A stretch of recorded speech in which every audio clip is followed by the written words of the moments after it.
There we go. Texas, and you're cold. Well, I'm here in Pittsburgh, PA, so you know, it is let's see, what's the temperature like now? I think it's going to be in the 40s, high on 40s on Thursday, so it's all kind of relative to where you're at, though. 48, it's 48 right now. Yep. Oh, you're in the 40s too? Yikes. Yeah, it's that time of year, I guess, right? Well, welcome. Welcome to DES243 Layout and Design. Freezing and rain. Well, it's not raining here, so that's a good thing. Sorry to hear it's raining there. It's like the change of seasons. Welcome to week 1, live lecture 1. I appreciate you being patient with me, especially with the whole mic thing.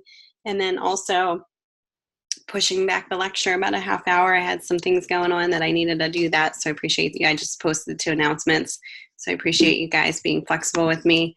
Yeah, it's just, you know, it's just one of those things. The 5 o'clock hits and it goes crazy. So, but anyway, my name is April Biss, and I'm welcoming you guys. Those of you who are not able to make it and listening to the lecture, welcome. So, you know, obviously, just like with you guys, schedules are different. So as long as you can listen to the lecture recordings, you know, I think that's one of the, I always tell students that's kind of like the meat and potatoes behind your classes, because I go over, you know, instructors go over a lot of step-by-step demonstrations on projects and clarify, you know, we clarify a lot of things that might be kind of questionable as you're going forward with a lot of your projects. So we're saving you time and giving you more details and supportive material through the lecture. So anyway, you can call me by my first name, April. That's fine. Just a little bit about me, if you have not had me as of yet. I'm from Pittsburgh, PA, like I just said. I've lived all over. I've lived in Ohio and Florida as well, but I came back to Pittsburgh. That's kind of where I grew up, and I had gone to a private college for my bachelor's in science degree in graphic design here in Pittsburgh, and I did that on ground for 4 years. And I worked 18 years in the field, working for different ad agencies in Pittsburgh, Ohio, and Florida, as well as publication companies. So I have a lot of, you know, in-field experience, working at various places in and around the East Coast. So what's great about teaching is I can give that experience to you guys, especially in this type of a class. I love teaching this type of a class because I'm all about publications. It's kind of like where my love was. So, but I got into teaching when I lived in Florida. I taught for 2 years on ground, and I fell in love with teaching, and I had to get my master's to teach further after the 2 years. Their accreditation changed, and it kind of pushed me to go get my master's degree. So I went to college, Savannah College of Art and Design, to get my master's, and I graduated in 2012. But I did that all online. So I like to tell you guys that because, you know, it's different being online than on ground, and I've been both a student on ground and online, and now I'm teaching them on the other side. But I like to tell you guys that because I can relate to kind of what you guys are going through, because there's definitely pros and cons about each one of the, you know, being on ground and online. So knowing that, you know, I can kind of, you know, try to be there for you guys supportively, giving you what you need, and supporting you in that regards to, you know, what could be a little bit more challenging when you're an online student. So I've been working for Independence University for over 6 years now. So that's, 5 years plus teaching in higher ed. And I love it. This is like I'm giving back to you guys. I also have my own little kind of freelance business that I do. I just finished up a book cover for an author, and he is launching that pretty soon in the end of this month in South Carolina. So pretty exciting. So I was helping him kind of not only design the cover, but also do other promotional materials. I just did an Facebook flyer for him recently to promote the book launch. So some pretty exciting stuff. What's his name? Do you know anybody in South Carolina? His name's James Howerton. He's actually a teacher down in South Carolina as well. Actually, he teaches online. He lives in Florida. James Howerton is his name. He produced a book not too long ago, a few years ago, that I actually designed for too. Okay, yeah, James Howerton. And that Behance link that I just posted there, if you just type that in, you can actually see both book covers that I did for him as well. I believe I updated that with his book cover. But, you know, it's nice to see kind of what your instructors are involved in and see what kind of work that they have. So it's always nice to get into that, to their, you know, to our portfolios and share each other's work and be inspired. I do have a lot of student work on there. I have a portfolio. Let me give you my, I don't know if I actually have this here. Let me think. I have an actual working portfolio through Behance as well, and it's a different link, which looks a little bit better. I'll have to grab that link and give it to you guys. But yeah, I just finished that up. It's pretty exciting. He's a great guy. I've known him for many, many, many years. So it's great to be able to practice and also teach. It's a good balance for sure. I have a 4-year-old daughter. Her name's Amelia May, and she is the light of my life. So I have her, you know, kind of bobbing around here. And when I don't have her, I'm teaching, doing lectures for you guys. And obviously you don't want a 4-year-old running around while you're lecturing. So try to have to balance my time here. Oh, geez, 13 nieces and nephews. There you go. That's enough to, like, you know, hey, I'll be the fun, you know, uncle, aunt, and then give them away. You sugar them up and give them away. Yeah. I had a dog, Santino. He's a Chiweenie, but I'm trying to get him back. I just, not to get too personal, I just went through a divorce and I'm trying to get him back. But he's the sweetest little dog. You'll give him the loud toys. There you go. No, it's all good. It's definitely all good from here. It's just I have to get him back. I guess the place where I live, I cannot have dogs, so it's kind of one of those deals. But oh, congratulations! Awesome. When are you getting married?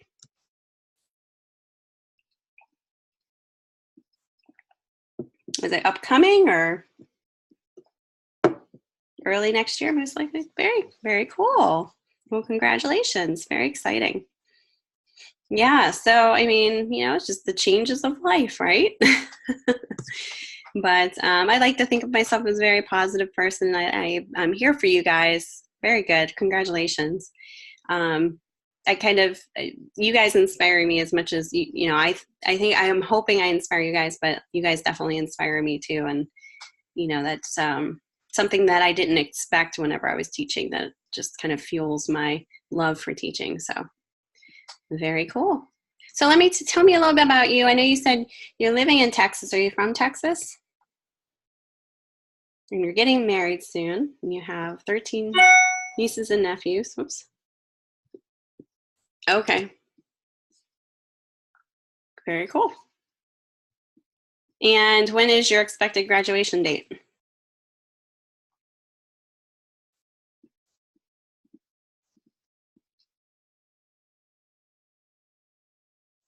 Next October. Okay.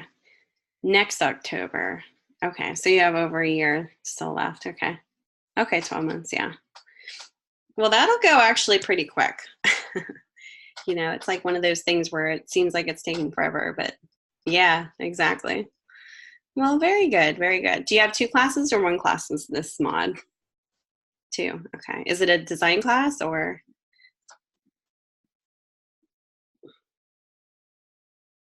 Okay, cool.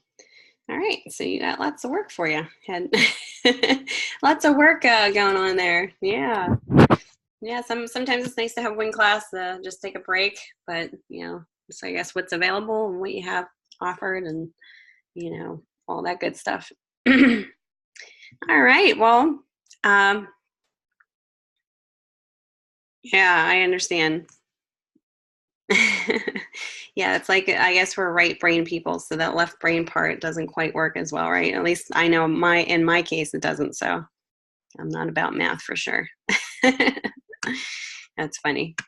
All right, just to kind of know a little bit about you too, you know, what's your comfort level and experience in InDesign? Do you, you know, be really honest about this, because I know there's a lot of you that aren't in the lecture giving these numbers, but kind of give me an idea of where you are on this scale. Are you a newbie, number 1? Are you efficient at the highest scale, efficient, number 5? Okay. You've had a class though that, so 1 and 2, okay. So you've had an InDesign class though, because sometimes I get students, okay, that haven't touched it, and some that have are really experienced in it. I get a very wide range. So, okay, good. This kind of, I'm tailoring it towards like kind of a universal way of teaching. So like I'm there for those who are very new and kind of fundamental stuff that I'm giving you guys, but then I'm also kind of mixing it in with like a little bit more of a, you know, for those of you who do have experience, you know, I'm kind of pushing you a little bit. So nevertheless, if you still feel like you're kind of, yeah, I mean, it's hard. You know, you're kind of going with what you've known so far in these classes, so I understand. And these classes are very short. They're only 4 weeks, so I understand that. But, you know, then again, I am here for you guys. If you feel like you need more supplemental resources, let me know. Just reach out to me, you know, and I'm there to kind of point the way. All right, so course overview. Upon successful completion of this course, you'll be able to have a basic knowledge of page layout design and be able to produce print jobs using Adobe InDesign. You know, when I started, and I don't want to date myself, but I'm going to, when I was an undergrad, I learned Quark Express. Quark Express was the layout program at the time, and everybody was, you know, learning on it. I worked, you know, my first probably, geez, I would say probably like the first 6 years out of school using it. And then I kind of had to, that's when InDesign became kind of like the program of choice because it was within the Creative Suite. Never heard of it. See, some of you guys may, I'm dating myself. So yeah, and I think Quark is making Quark Express is making a comeback now, but that's from what I heard, but I don't know. But I had to kind of quickly teach myself Adobe InDesign. And, you know, from working, you know, actually teaching it too, you end up learning a lot. So I worked in it more so before I started teaching it. So I was able to really gain the actual in-field experience. But it's a great program. And I just love teaching this class because it's definitely right up my alley with my experience as well. So over the next 4 weeks of the mod, you will create a multi-page magazine using InDesign. You're going to have a basic knowledge of page layout design. All right, so before we get into the nitty-gritties here, let me go into the classroom, just kind of look around here, take a look-see. I know you guys are pretty familiar with the platform here in Canvas, but just to point out a few things, don't forget daily checkpoints. You know, I have a lot of students that are like, do you have extra credit? You know, I can't really just give it to you, but this is kind of how it's given to you guys through the daily checkpoints. So it's a great way to gain extra information about the course and other related materials, and also gain five extra bonus points a day up until the last day of the class. Shark academic resources, you know, if you need more academic resources, you can go through Shark. Live session, this is just where you would go through to connect here through our live sessions and also listen to recordings. Yes, try to do, because it all adds up. You know, you do 5 points a day for 4 weeks, that adds up. So here are the lecture times and days. So today we usually meet at, if you're Mountain Time, 4 o'clock. If you're Eastern Time like me, 6 o'clock. So it's based on that. And then, exactly, yep, you can be over 100% for sure. And then tomorrow we're meeting a little bit later. So if you're Mountain Time is 7:30, Eastern Time 9:30. And then I will be placing the recordings down here when it's ready. There'll be little YouTube links here, but this is where you would go for the live lectures. So it's always good. It's 2 hours, yes. Yep.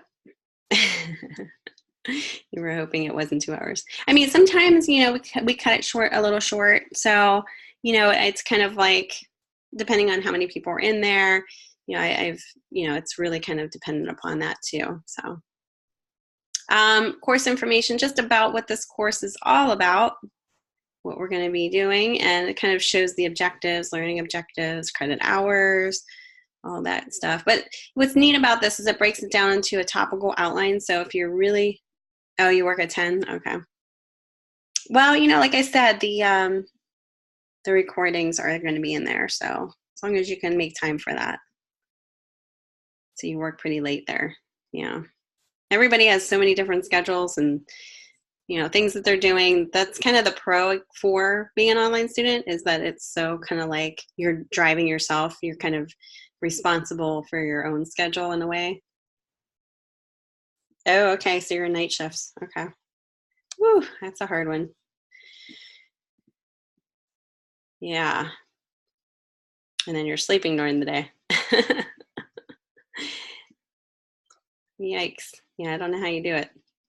But so yeah, if you need like a breakdown of what we're going to be doing, this is kind of a nice little breakdown of what we'll be going over. So I just want to show you that real quick.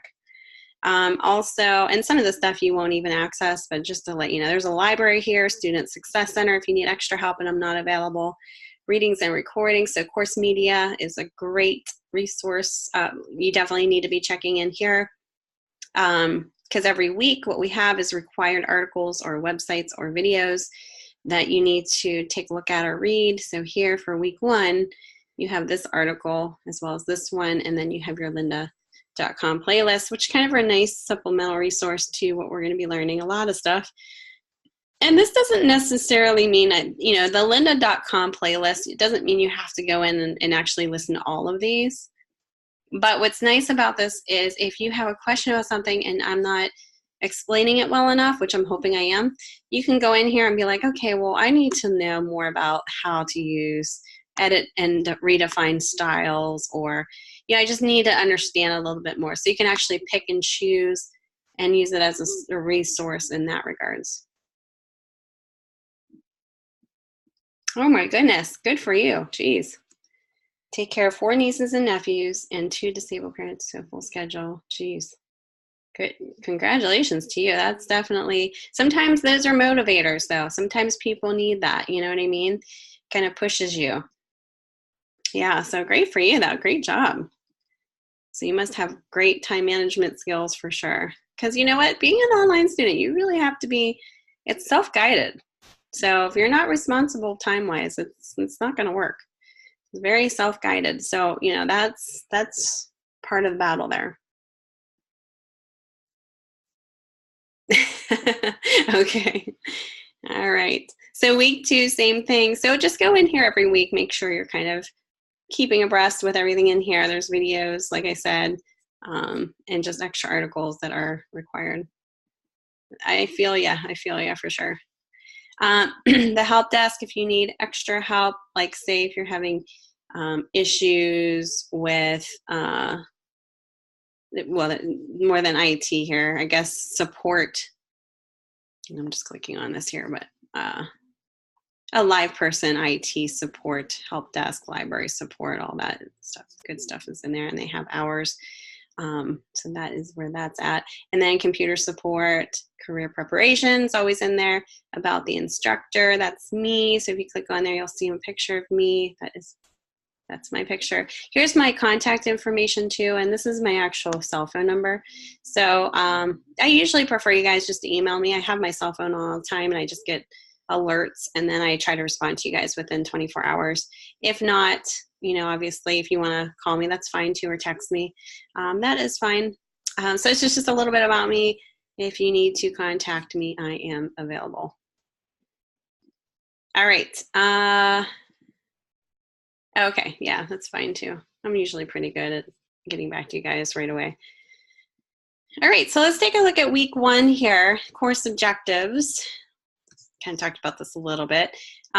Course objectives are basically what you're going to be leaving with this week, what you should be learning and kind of learning this week. So you're going to discuss how styles enable, I'm starting this video here, how styles enable better design and more efficient workflow, so style sheets. Identify and discuss 3 strategies to create an efficient workflow to create a multi-page project. Create a design strategy for multi-page layout utilizing principles of design. We always talking about those principles of design because they're so important. They're foundation of what we do. Differentiate between effective and ineffective grid use when communicating with end user. Apply a well-defined grid structure to enhance visual hierarchy. Visual hierarchy is super important because that is kind of how the eye is flowing on the page, or where you're looking at. So if you don't have good visual hierarchy, the eye is going to get confused. You're not going to know where to go, and you could just get bored and not look at, or it could be just very, very hard to follow. So this week, you will begin production on your magazine, starting with creating a design strategy utilizing the principles of design.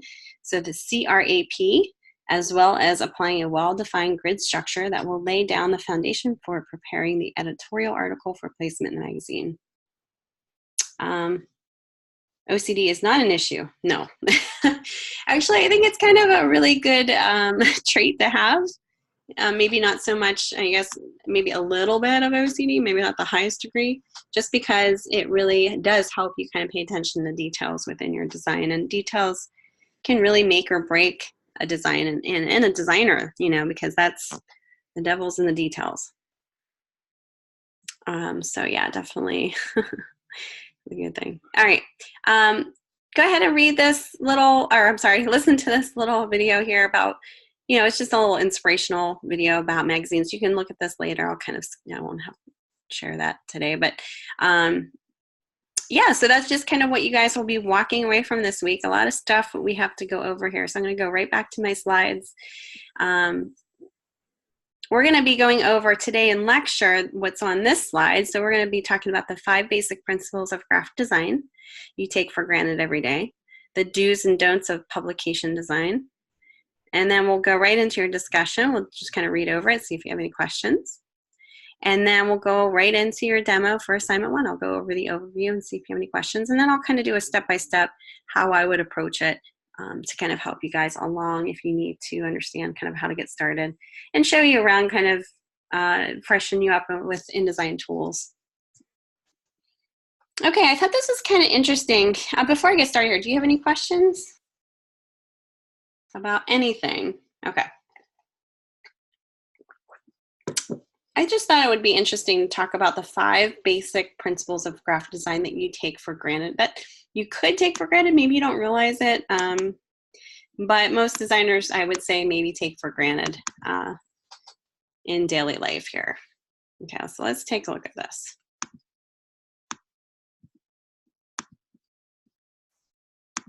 Of course, I can't flip it. All right, proximity here. So proximity, this is a tough one. I think this is one that can definitely be a little tough for some designers or students.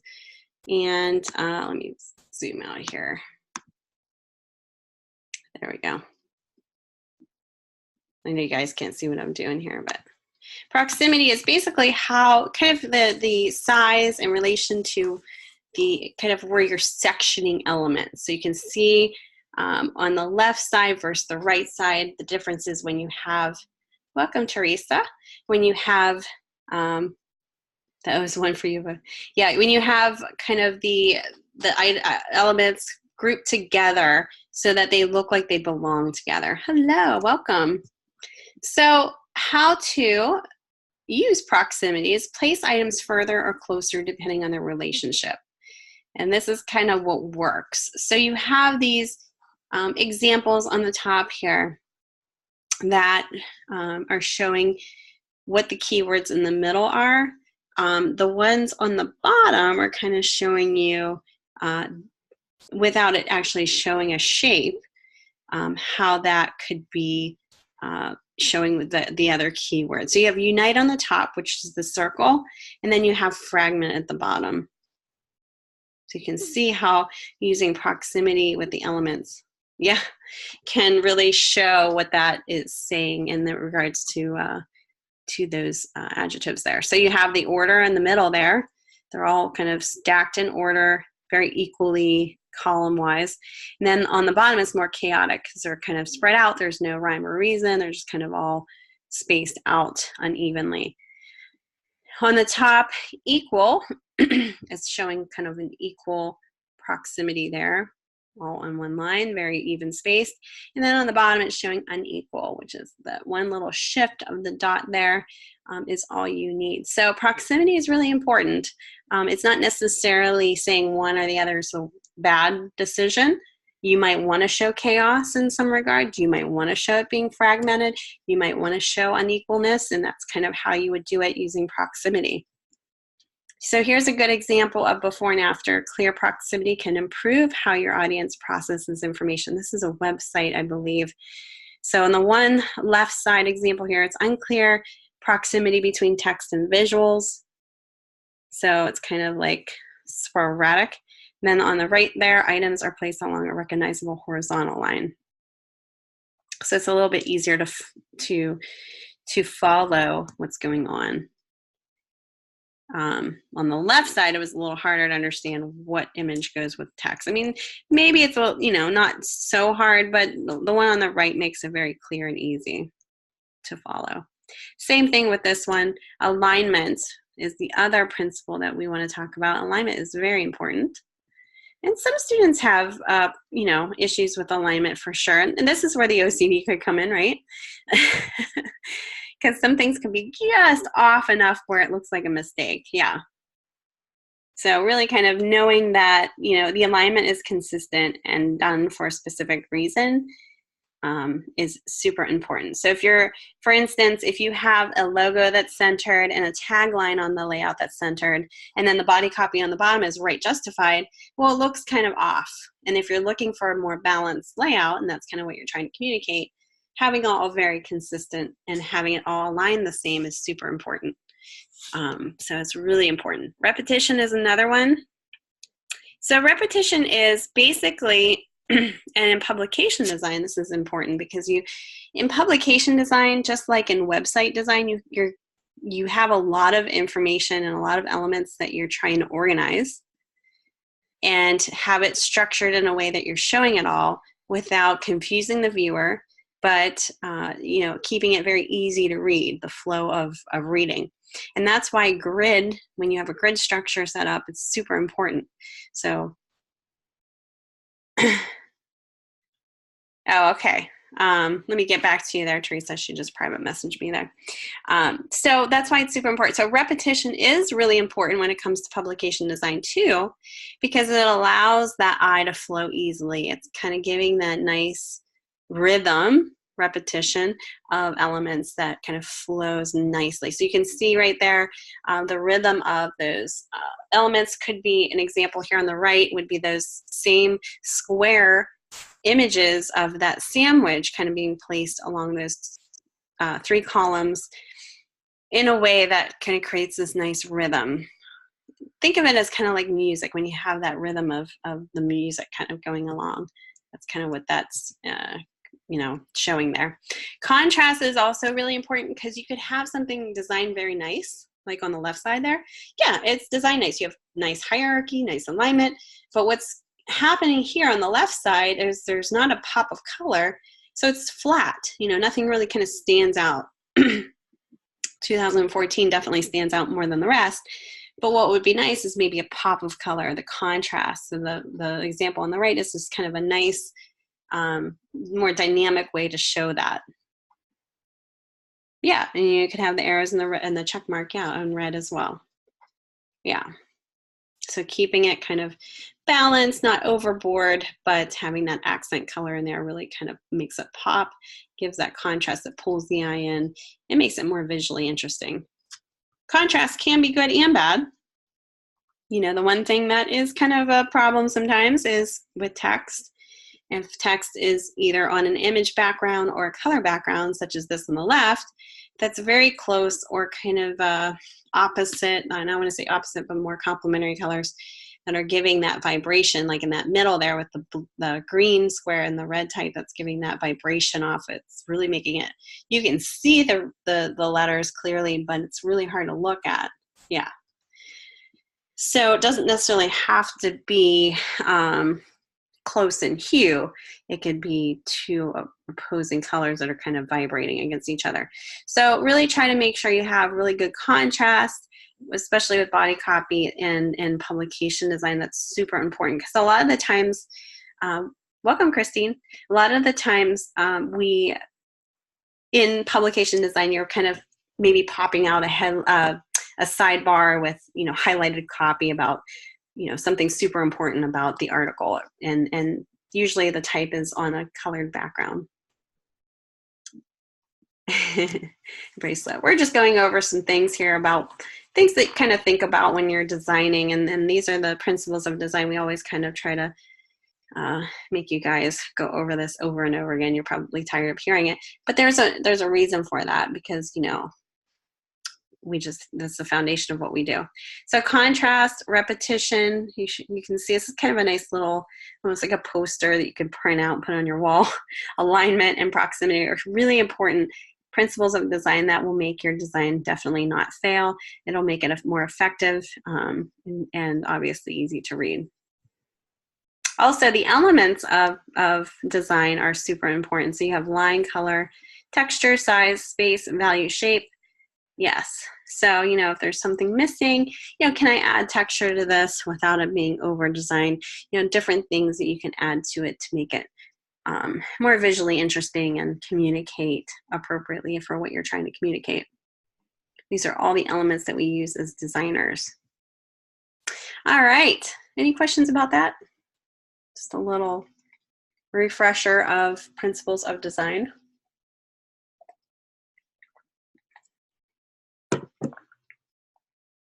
All right. Let's go look at the do's and don'ts of publication design. Why is it good to look at do's and don'ts? Why is it good to look at don'ts? Let's just say that. Because maybe you don't know what you don't know, right? You don't know what you don't know. So exactly, yep. And you learn from other mistakes, and and it's really nice too. We always have roles. We always have roles as designers. We have principles of design. We have roles, but as long as you know the rules and how to apply the rules, there are certain instances where you should break the rules. But the only way that will work is if you know the rules. Okay, so it's always good to kind of know what not to do and what to do, so that in the case that you have to break them, you're doing it appropriately. Just like the real world, I guess, right? There you go. Mistakes aren't failures; they are learning lessons. Exactly. Good. All right. There you go. They are. Keep text clean. Yes, either way, you got it. Don't use more than 3 fonts on a given spread. Okay. Why is that? Why do you think that is? Why do you think that's a rule? It's confusing. And this kind of it holds true, not just in publication design, but also ad design when you're designing an advertisement and even a logo. Good. It's confusing. Why is it confusing? Legibility. It's not too busy. Yep. So it gets confusing because it doesn't become, it's not unifying together. It's like all over the place. So when you have limited fonts, and that's why it's nice to have a font family, because if you have a font family like Universe, there's tons of different options like bold, condensed, all that good stuff. You're still using the same font, but you're kind of using different emphasis of that font. So it's okay to use the same type family, but it's not okay to use more than 3 completely separate fonts, because it's just it kind of makes, like you said, confusion. It doesn't unify your piece, and it's I don't know, it just kind of becomes kind of like all over the place. Exactly. Yep. Yeah, you guys got it. Don't use body copy below 10 point, body text below 10 point. This is for publication design. So, for readability purposes, with a lot of body copy, you usually don't want to go below 10 point. Yeah, too hard to read. And there's a lot of cases where, say you're designing for AARP for an older generation of target audiences, that you're going to want to go higher. So it really kind of depicts who your target audience is. You have to be aware of that. Don't reverse text out of pale color blocks or photos with variegated backgrounds. Just really hard to read and not enough contrast, too busy. Yep. Keep readers moving. Avoid creating visual stops in the flow of text. A full stop at the end of the last column on a page implies the article's over, so give readers a cue to keep reading. You know, so there's signifiers that you can give, even like continue with, like, it could be abbreviated in a little parentheses, continue page 4, could be something that could be a signifier. Don't let images create walls that stall readers' progress. You know, sometimes you see in articles some images plopped right in the middle of the columns of text. And some of the columns of text are like, you know, 0.25, 0.5 inch wide. So you only have like 2 letters in that column, and it makes it really hard to read. It just becomes like, okay, what is this saying? It's just hard to read it. So make sure you have enough room. Don't cram so much text on a page that it becomes difficult to navigate. Instead, break information into digestible chunks with subheadings, bullet lists, and graphics. So you're kind of putting those visual pauses in there so that's not all just kind of running together, because then it becomes hard to read too. Foster engagement. So highlighting key facts, like what you see, some of those pop out facts, you know, with like a color background or, you know, some type of icon kind of pulling out the important information. Exactly. Yeah. Enhancing navigation. Sometimes people just go right to that highlighted key facts first in a publication, and then they decide to read the article because they think, oh, this is fascinating, I want to read more. So sometimes those are the things that pull you in first. Enhancing navigation, you know, just kind of knowing the flow of how you're going to start the article to the end, based on how your focal points are, whether it be color, size of imagery, you know, whatever. Fostering interactivity, you know, kind of, you know, there could be instances where there's a call out in the actual article too. Color, careful with color. So think about this, a 10% tint block behind pull quotes or other decorative text elements is plenty. You don't want to go too crazy. If you're reversing text out of a color block, be sure the type is large enough to be knocked out, generally over 12 point. So the type should be a little bigger in those instances, and that the color is dark enough to provide adequate contrast, generally over 50% tint. Boy, did I learn a lesson. The one time I was designing for a newspaper ad, and I used a very kind of a condensed font, and it looked fine on my screen, but once it printed, especially on newspaper, it's spread out, you know, that ink really spreads on that paper. It just is not very forgiving. And it's very, you know, it was unreadable because I used the wrong font, and I put in a black background, and it just, you know, it just looked like a jumble mess. So sometimes you learn in that regards. Usually publications, yeah. Some publications do print still on that newspaper type paper. So just kind of be mindful of that. You know, when I worked for Tampa Bay Magazine, wellness magazine, they used kind of a newspaper feeling because it was more of a natural magazine. It was all about, you know, nature, natural, being natural and stuff. So you use that type of side to really be careful of, you know, color blocks and type in that regards. But a lot of publications do use a little bit of a higher end paper that you don't necessarily need to worry about the spread of ink. Just be mindful of that. Any questions? Kind of some interesting things in there to think about. Some of the, you know, as a review and kind of things that you guys know, but just to kind of make sure you're mindful of too.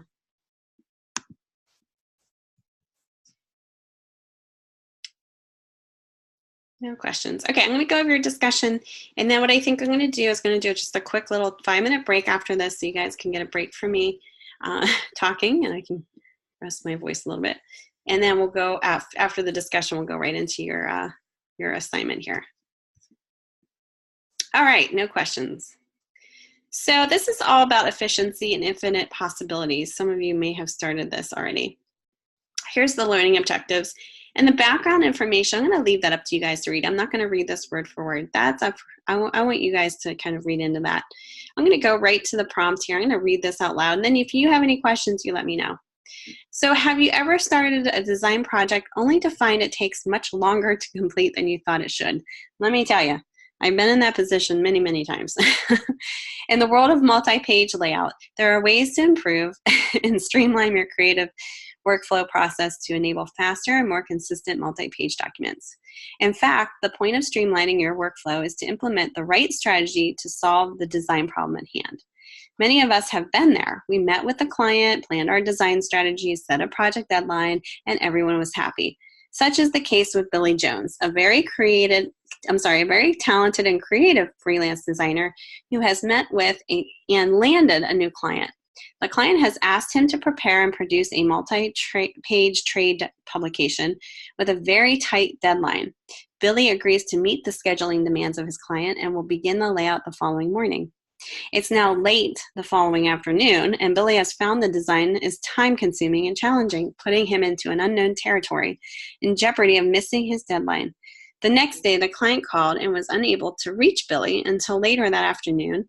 When they finally spoke, Billy said, "Mr. Smith, I'm sorry. This project is taking much longer than expected, but I'll have this completed by tomorrow morning, guaranteed." The excuses went on for several days. Eventually, he turned in a partially completed project and told his client, "I've done what I can. Have a look, and please let me know what you think. Feel free to make any changes you believe are necessary." In the end, what was promised by the designer in 24 hours took 1 week to be completed. So for this discussion, research the advantages of using Adobe Bridge, Adobe Creative Cloud libraries, and InDesign style sheets, specifically. Talk about how each is used to create an efficient workflow to improve production. And then discuss from what you have learned, you can discuss 2 strategies you would recommend Billy Jones use to improve his workflow and speed up design tasks, allowing him to meet his client's tight deadline. Different strategies can achieve the same result, and all may seem like a viable solution.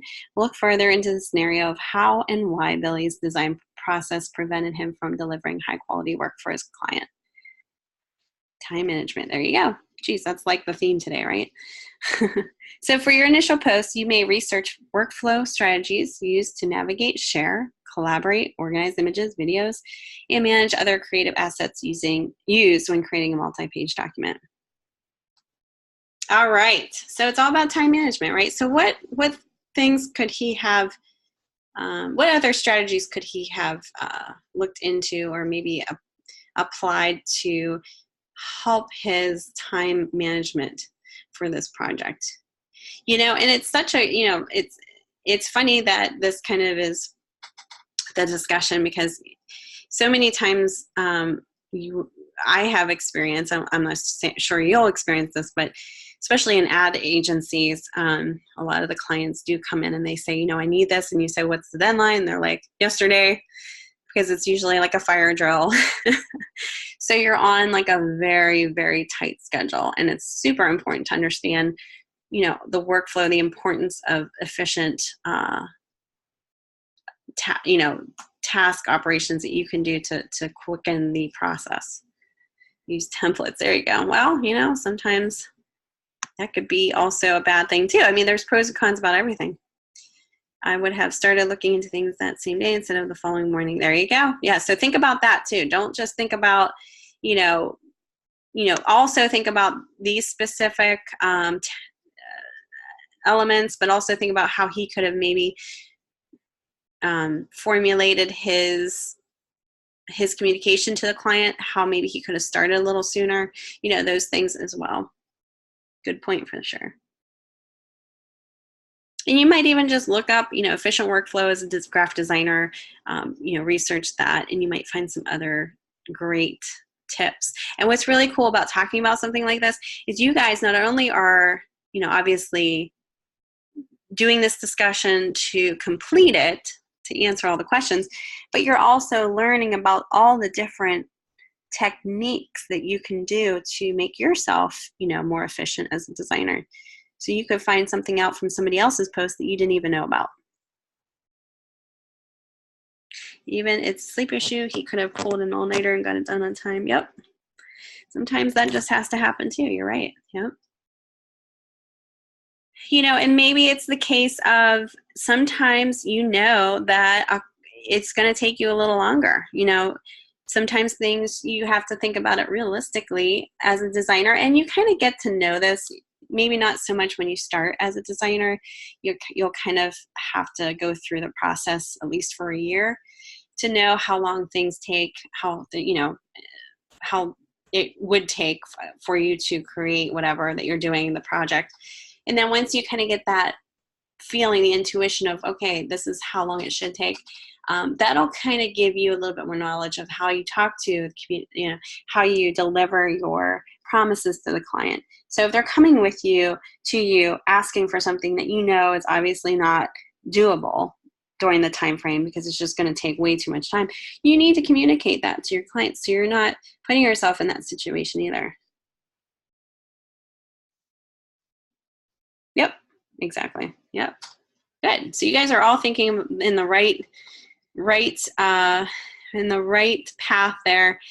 So think about things like that, you know, how the promises being made and stuff like that. But definitely look into the Adobe Bridge if you haven't, you know, done so, and the Adobe Creative Cloud libraries and InDesign style sheets. And we'll be kind of looking at some of these things too, to kind of understand, you know, how they do kind of help you be more efficient. Any questions in regards to that? Just make sure you're also posting the right amount of words, citations, and then your two follow-up posts, which are also 50 plus words required there. Any questions about that? All good to go. All right. All right, so get started on that because tomorrow, I believe, tomorrow by midnight is your deadline for your initial post. So make sure you're getting that in there before tomorrow by midnight Mountain Standard Time. All right. So I'm going to take a quick 5-minute break because I've been talking for a while now and I want you guys to have a little break too. We'll do a 5-minute break and then we'll go forward with your assignment 1. Sound good?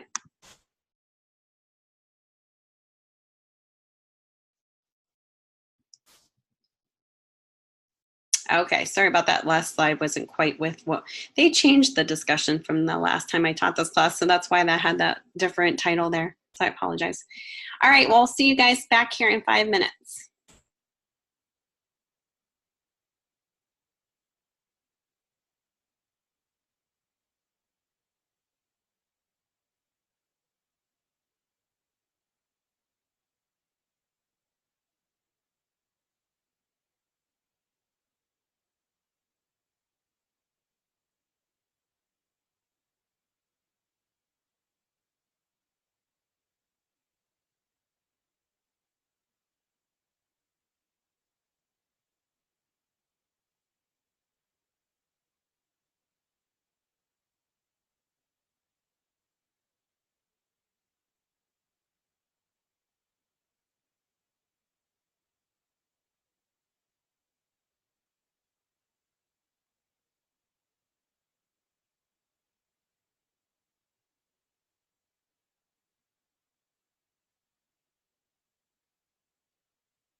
All right, can you guys hear me? All right, awesome. My mic is working. We got started a little late because my mic was not working earlier. I know some of you guys logged in a little later here and didn't experience that, but Caden and I were sitting here trying to figure it out. But we're all good now. All right, so let's take a look at your assignment 1. There's a lot of information. Oh, you restarted? Yeah, there was an update that we didn't do, so that was kind of our bad.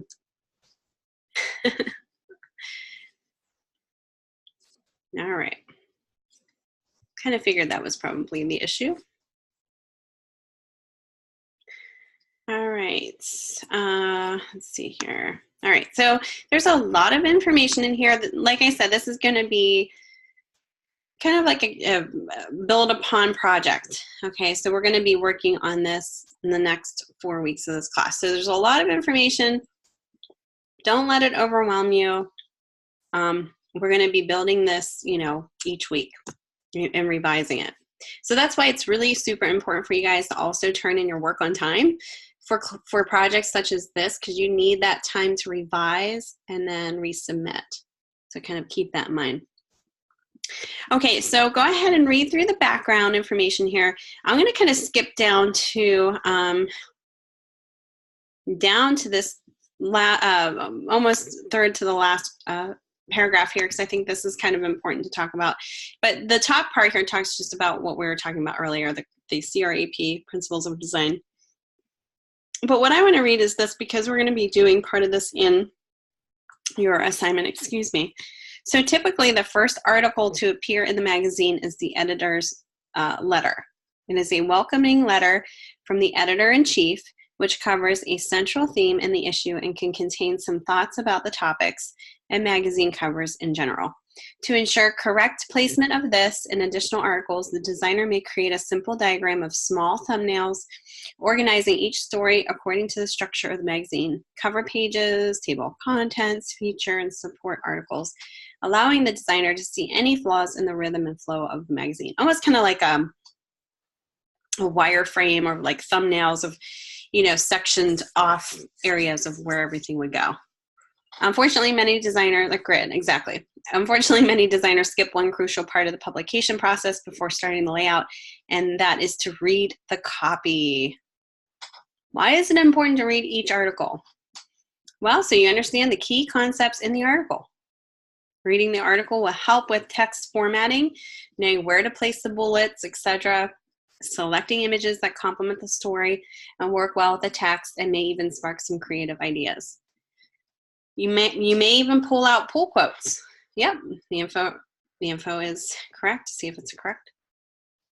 Now, usually when you get, and this is kind of a side note for you guys, when you get a Word file from a publisher or a writer, an author that's placing their copy into a publication, you want to use exactly what they're doing without editing it, because that's kind of what they're giving to you.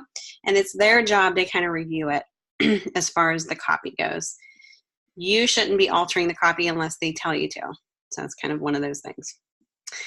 As you can see, understanding the topic you are about to design is part of your design strategy and is crucial for multi-page layout and plays a prominent role in your workflow and should not be neglected. Oh, no problem. No problem. Jumping into the page layout, multi-page layout without design strategy and with little understanding of the many articles involved is a mistake. Ignoring this opportunity will prolong the multi-page layout process. Utilizing principles of design, the visual hierarchy will suffer, and this is never an ideal situation in the fast-paced world of publication design, or magazine design, sorry, magazine publishing. Jeez, I'm getting all screwed up. There you go, Caden. Giving you some tips there. All right, so welcome to the exciting world of publishing. You have Acme Media Group has hired you to become the newest member of their creative team. For the next 4 weeks, you will be responsible for preparing and producing the visual layout of an 8-page magazine using the power of InDesign. This week, you will begin production on your magazine, starting with creating a design strategy utilizing the principles of design, CRAP, as well as applying a well-defined grid structure. that will lay out the foundation for preparing the editorial article for placement in the magazine. Yep, you're right, Caden. Yep, 2 pages a week, plus revisions. So you're going to choose only one of the magazine options below. Each source file includes the following. Note, all content provided can only be used for school projects and cannot be reused for any other project or use. So you'll have in all of the options below, you're going to have this in the source files. You should have a magazine flag, which is a logo for the magazine name. That should be included. A list of articles, table of contents, editorial article, and a feature article. So you have 3 options, 3 magazine options. You can do the Remodeler magazine. It offers expert advice on home improvement, from design to building to remodeling every room in the house. You could do the Main Ingredient magazine, focuses on fit, healthy eating habits, offering new cooking recipes that anyone can prepare, and covers issues related to making best food decisions. And then last but not least, you have the Fit Me magazine. It's a magazine focusing on health and exercise for the future, including diet advice, workout, and cutting-edge fitness info.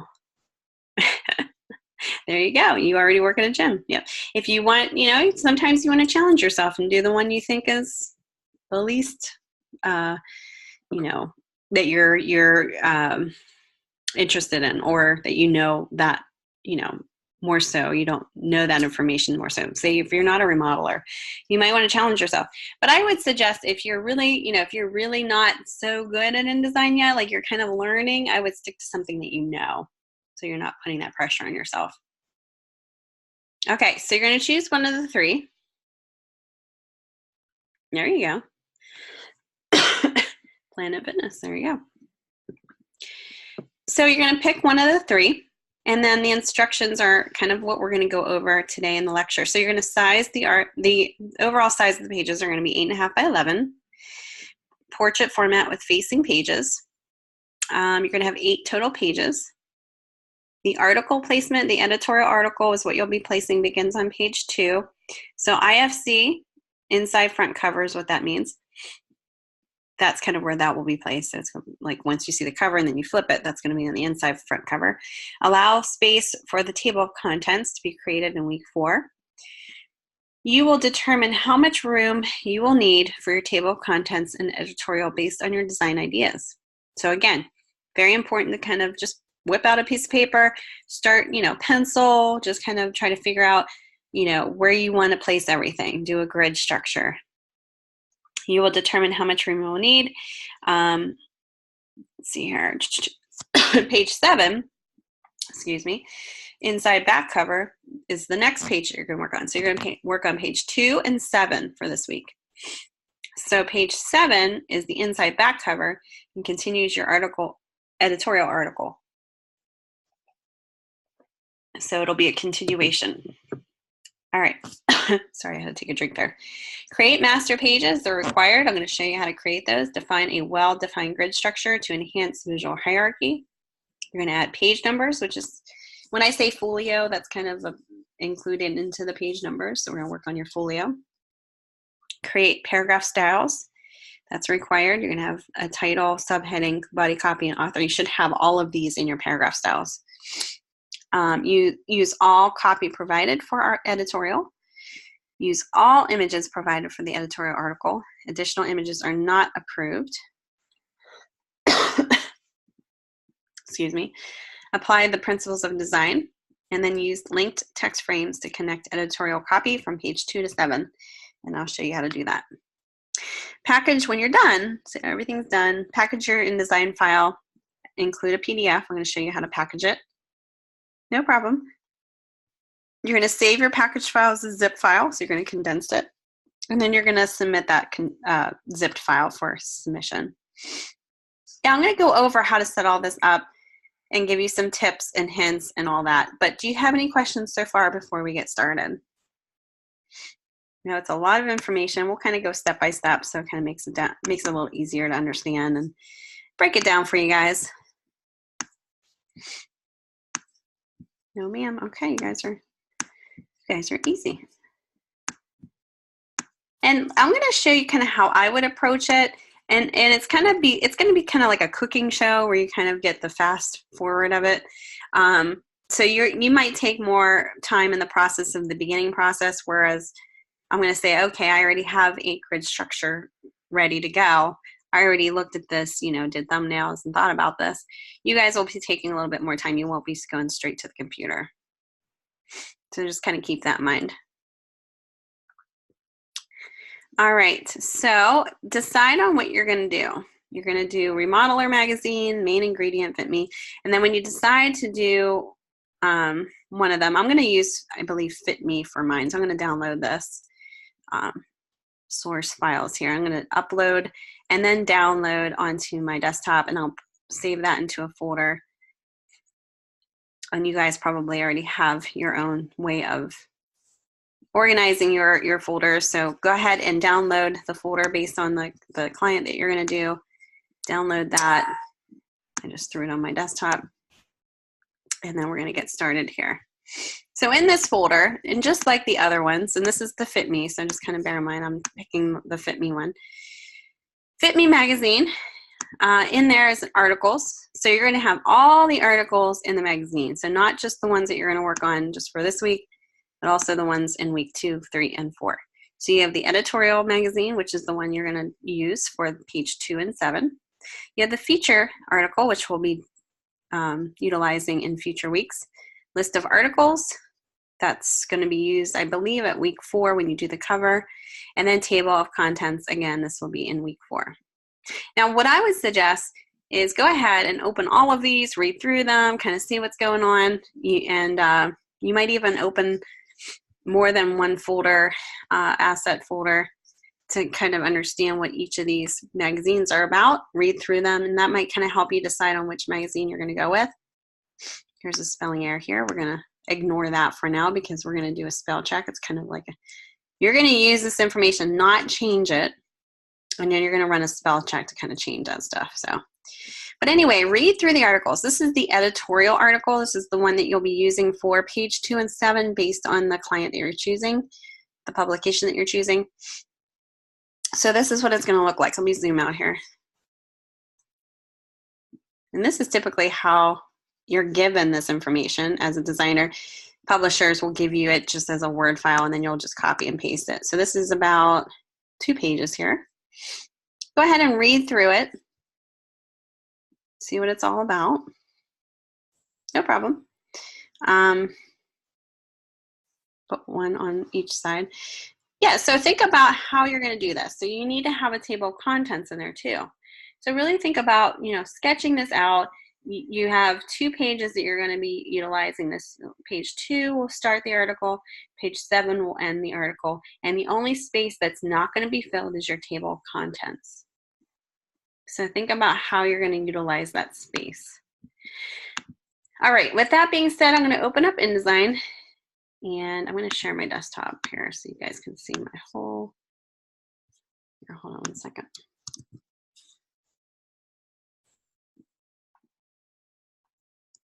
Give me one second here, guys.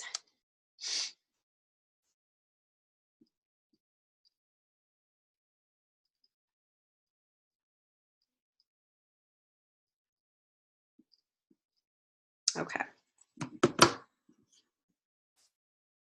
There we go. All right, so this is the article. I'm just going to hide this for now and hide this. Go in InDesign, and I'm going to do 8.5 by 11 facing pages. 8 pages is the number of pages that we want to do. Okay, so we're going to go File, New, Document. This new document panel box will open, and we're just going to choose Custom 8.5 by 11 for your width and your height. Just make sure this is in inches. And then you want facing pages checked. That's just going to show you how it's going to look like in a spread situation. So it's going to be like, you can see your spreads. We want 8 pages. You want to start on page 1. And then this really is up to you. I don't know if they actually gave you, let me see if they have. Usually they will give you specs on the margins and columns. I think just keeping this general will be good. So what I would say is go with the margins of top and bottom I'm sorry, top, inside, and outside being the same, so 0.5 inches. I would say don't go less than 0.5. Anything, you know, you can go up to 7.5 if you want to, but nothing less than a ½ inch, okay, for top, inside, and outside. The bottom, see, uncheck this link so that you can change the bottom. You want this to be a little bit bigger because you're going to have that folio, your page number, to plug in down there. So we want to make that a little bigger of a white space. So I put in 0.75 there. The columns is completely up to you how you want to do this. And you can kind of leave this at 1 if you want, and then we'll kind of go from there. But I'll show you kind of how that changes. If I were to change this to 2, you can see, you know, how that changes. But we'll just go to 1 first, and then we hit create. So we'll start at the basic part here.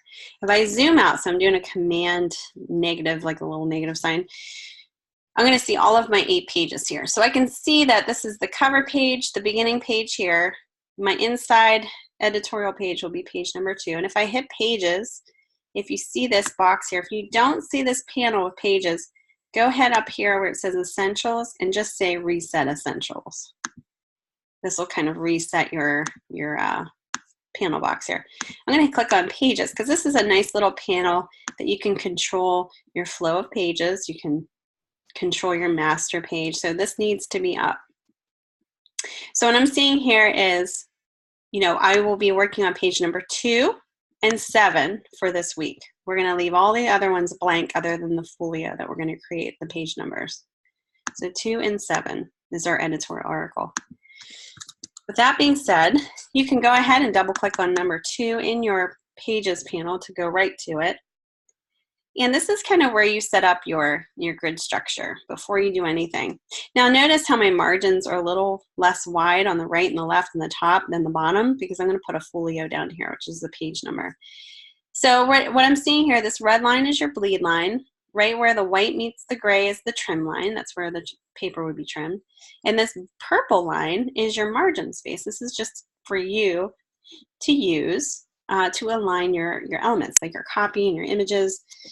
So you don't want less than a ½ inch. It's nicely balanced there. All right.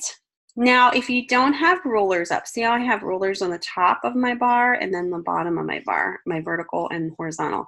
If you don't see that, go up to View on your menu bar and choose Show Rulers. Mine are showing, so it says Hide.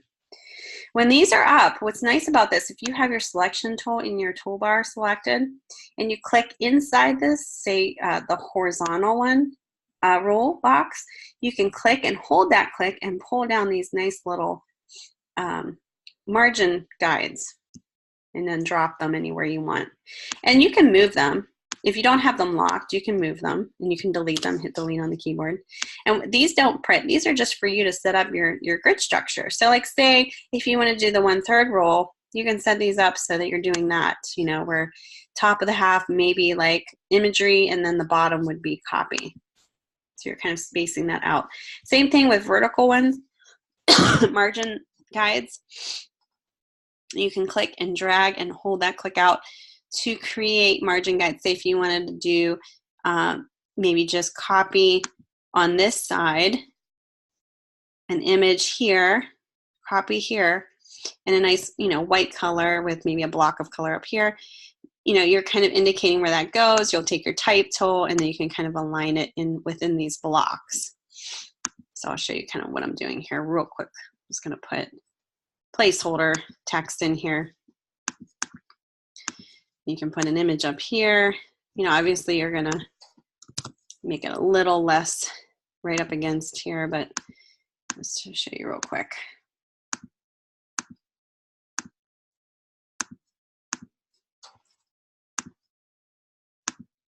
What I'm talking about, I can pull this just a little bit of a margin space there.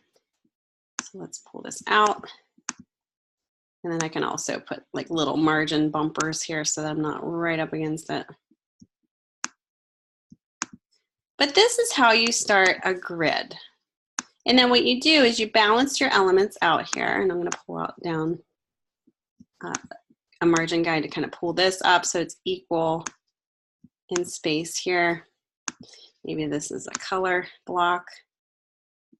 I'm going to go way out of here. Take my eyedropper tool, and I'm just showing you this in general. You don't have to do what I'm doing. Here's my eyedropper. There we go.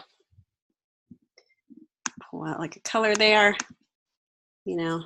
And then if I were to go all the way down to my toolbar and click where it says normal and just preview, it's going to show me what it looks like without all the lines.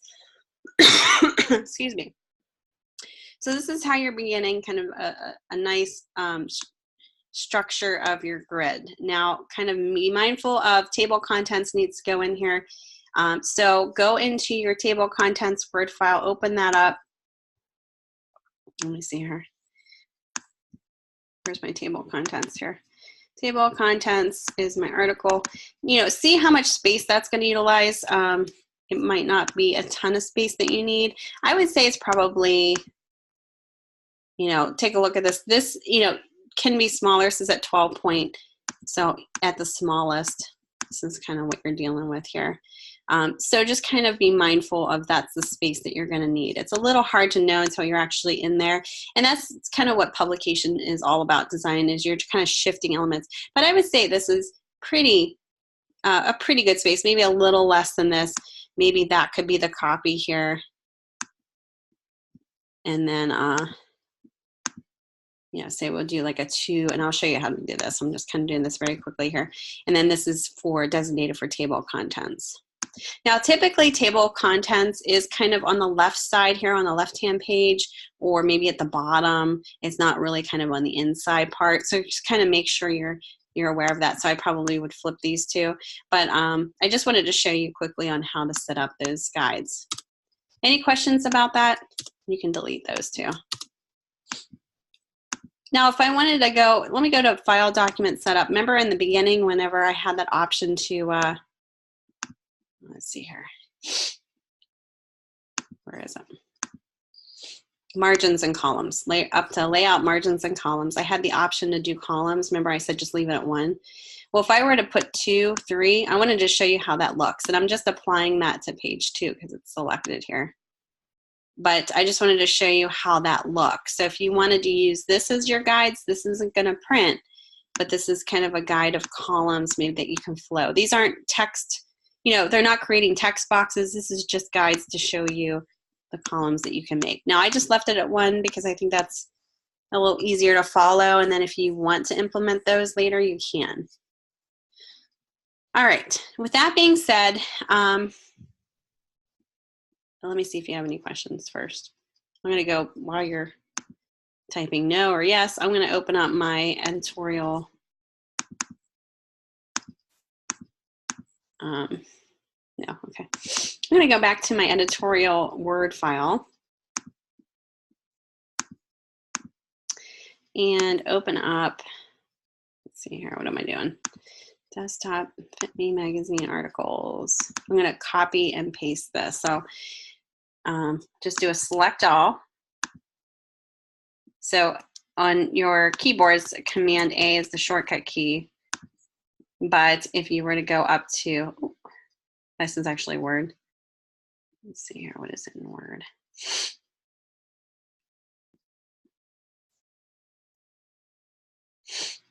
I thought it was select all. It's up here, but I can't see it in here. I just like, I believe it should be in the edit, but I don't see. Oh, select all right here, Command A. All right, so, or Command A on your keyboard. And then go back to your InDesign file. And I'm just gonna take the type tool and I'm just gonna draw out a type box, just a general one. No, it doesn't matter where you put it at this point. And I'm gonna do Command V, which is, oh, not that.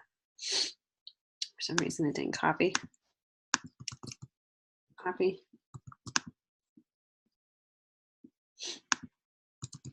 Place. When I do Command V, it's going to place that whole article in. So just kind of know that this is going to link with page 7 too. So there's a lot of copy, and this little box down here that's a red box is saying, hey, you have more copy here, but your box isn't big enough to show it all, right? Yep. Command A and Command C.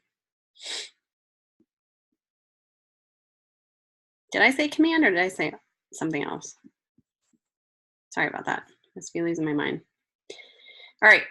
With that being said, because I don't have enough room here, I'm going to go to page 7. Just double click on page 7. 7 is on the right side. Oh, okay. Sorry. Copy and paste. I'm going so fast. So go to page 7. I just went to my panels pages over here. And I'm going to take with the type tool again. I'm just going to draw out another regular 1-column text box here so that it's in there. And I'm going to click off of it. I'm going to go right back up to page 2 or double click on page 2. And I'm going to go click on that box with the selection tool selected. And see that little red box there? I'm going to click right on that little red box. So I can click on that. And right now when I click on that, what it's doing is it's telling me, okay, where do you want this copy to go that's being hidden? Now I can click anywhere and just drop it. Or, and I don't want to do that, so I'm going to hit delete. I can link it to an actual box that I just made. So I'm going to click one time on that red box, go down to page 7, and I'm going to click right inside this text box. Now, once I do that, it's linked, okay? So I'm going to show you what I mean by that. Now, I know you can't read the words, but you can kind of see the shading here. When I pull this first copy down in page 2, watch how it affects page 7. So it's linked. That's how I know it's linked. All right, so that's a good thing. So that's one thing down that you guys need to do once you have that copied in there. All right, let's save this, right? I'll save. Yes. It's a little slinky. Yep. Where are we at here? 243. I just got finished a class recently, so my mind's spinning here. Assignment 1. Okay. Okay, yeah, it is like slinky, you're right. All right, now that that's placed in there, we're ready to go. Now, what I would like to do is maybe focus on getting the folio down, your page numbers. So we're going to kind of change it up a little bit, shift gears, and then we'll go back to the copy again, okay?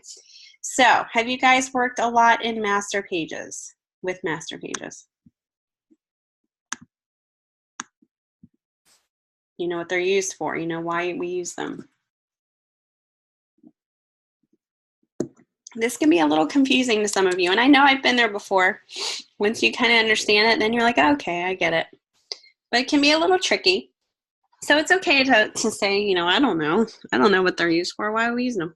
Master pages, okay. Master pages is another thing that you can talk about in your discussion about how it can make you more efficient as a designer, especially with a multi-page document that has repetitive elements on each page. So when you look in a magazine and you see something that's always the same on each page, for instance, the folio at the bottom, when you look in a magazine, you can maybe see the page number stays the same. You know, obviously it changes the number, but where it's at stays the same. You might have the name of the magazine, a date, you know, on there too. And that's what I refer to as the folio at the bottom. So because that's, yes, exactly. So instead of you actually going from one page, putting the number here, going over here, repeating that, putting it on the other side, going each page, Master Pages is allowing you to do it on 2 pages and then applying it very quickly to everything.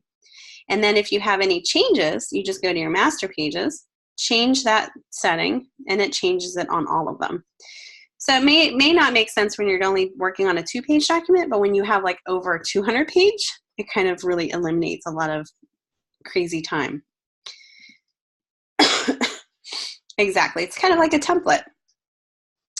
Only this time, you know, we're worried about the page number, which is a little bit different too. So we'll get into that. So where you find your master pages is if you go to your panel box, again, if you don't see that, go up to window and choose pages, and it should look like this. So what you see here is just your document pages. And there's a letter A on there because it's already assigned the master page, but I don't have anything on the master page. So there's really nothing I'm doing to it. So this is how you would work in your actual document. Now, if you want to set up your master pages, you actually have to go into, and everybody's defaulted at a master, and you can have multiple master pages. And there's reasons behind that, but I'm not going to go forward with that until we get the basics first. So we're going to just work with a master page, and we're going to double click right on that left master page. So you have a left and a right. And these kind of implement what will be shown on the left page, all the left pages, and what will be shown on all the right pages. So when you click on that, it sends you into your master page template here, okay? So it will show you a double page spread. Whatever you put on the left side will show up that's assigned on the left side of your master page. So let me show you real quick before we get into the folio. Real simple kind of display to understand this. I'm going to just put a circle, a red circle on this page on the left. I'm going to put a blue square on this right side page. Okay, because I already had a master page assigned to all my pages, it's already applying them to that. So if I were to click on them, look, they're already applied. So that's how easy it is. So I'm just going to double click right on my master page again. Now, if I were to ever move any elements, say I'm going to move this down to here, watch how it applies it to my master. It already kind of does it for me, look. I'm sorry, on my pages. That's how you would edit it. Okay. Now, if I didn't have any pages assigned, see the little A? It's already assigned my master. Say if I had this none page, let me pull this over on the very first page. If I drop that over top, see how that A disappears? That means this isn't it's not linked to the master page anymore. It's just a none page. So it's not going to be affected. So say the cover, you don't want the folio page number to be on there. You'd want to drag the page none over top so it's not being affected. Okay? Kind of makes sense? And then if you ever make changes to your master, you have to double click right in here and just make those changes in order for them to be edited. You can't make the changes actually in the pages themselves. Does that make sense? So you won't be doing all of your design work here. You're just going to be, you know, applying elements that are going to be repeated on every page. Okay. So what we're going to do, and this is what I want you guys to do at this point, we're going to set up your page numbers. So on the left side of the page, you're going to double click on the A master left side of the page. We're going to zoom in on the bottom. This is why I left more of a margin space down here. Take your type tool, and we're going to go from the very bottom margin. We're going to draw out a text box over to the right margin and just kind of feel it out. Just drop it right there. That's fine. Now what we're going to do, page numbers are always on the outside of the page, not on the inside, right? So we have to do the page number here, and then it's up to you if you want to do maybe a date. You know, maybe you want to put the month or a date, or just leave it as a page number. And on the inside, just have the name of the magazine with the date or just the name of the magazine. It's completely up to you. How do we place page numbers? So once you make that text box and you're ready to do the page number on the outside here on the left side, your little indicators blinking, you're going to go up to Type on your menu bar, Insert Special Character, and you're going to go to Markers and Current Page Number. And what that's going to do is it's going to mark it with an A, and that's going to be replaced with the current page number that it's going to be applied to. So I'm going to select that, and it's going to put an A. Now, it may seem kind of odd right now, but you'll kind of understand it as I go forward here. Now, the next thing I'm going to do is give my, you can do the date, like I said. The name of the magazine might be nice to put in there. Mine's Fit Me. So I'm going to do a space bar, you know, just a space on my keyboard. I'm going to put Fit Me. So again, you can kind of keep this simple, or you can do kind of like a little bullet point, which is option 8, space, maybe the date, space. You can even put, instead of a bullet point, and that was option 8, by the way, you can do option and the little straight line under, I'm sorry, not the straight line. Do a shift and the straight line underneath the delete key is a little like vertical line. That's always kind of a nice little spacer in there. I don't know if you guys can see this. Let me zoom in. Kind of creates this nice little, so you can do kind of some interesting things here. Sometimes you could do dots, or, you know, lesser than, greater than, kind of be creative with that, or nothing. It's completely up to you. Yep, we're a little little swiggly line there. So it's completely up to you. All right, so I have the page number in place. Now I have to put the tab in. And typically, we're gonna set up a style sheet for this, but we'll get to that in a second here. I wanna deal with tabs first because there's a lot to cover. So we set that, and now I'm gonna set my tab because I don't want this all to be on the left side. I want the name of the magazine and maybe the date to be on the right side, kind of right justified here. So with that said, I'm gonna select all, and then I'm gonna go up to type, and I'm gonna choose tabs. Now, my tabs bar is gonna show me a rule line across from margin to margin. And because I want a right justified tab, because I want this copy on this, 2018 and then fit me, I want this to kind of be right justified on my right margin. I want to choose the right justified tab. So the right arrow here, and then I'm going to click anywhere into the ruler and just kind of drag it over to where I want it to land. Now it's kind of shifting. My rule line will shift. So I'm going to let it go right there. And this is always adjustable. You can always go back in here and change this. But right now it's set right there on my margin. Now when I'm done, all I have to do is hit this little X, red X. Now, the only way this will be implemented is if I hit a tab where I want the tab to be. Okay, so maybe I want it right where the name of the magazine is. So I'm gonna delete that space out of there. Then I'm gonna hit tab on my keyboard.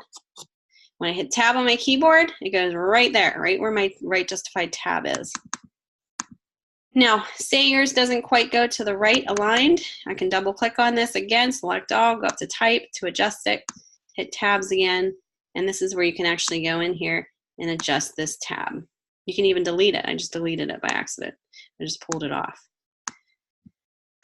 So here I am kind of adjusting it. If it's not quite at that edge, I can adjust it here.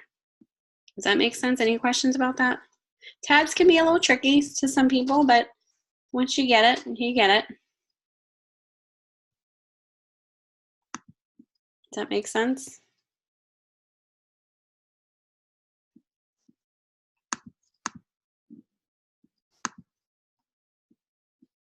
Okay, no questions?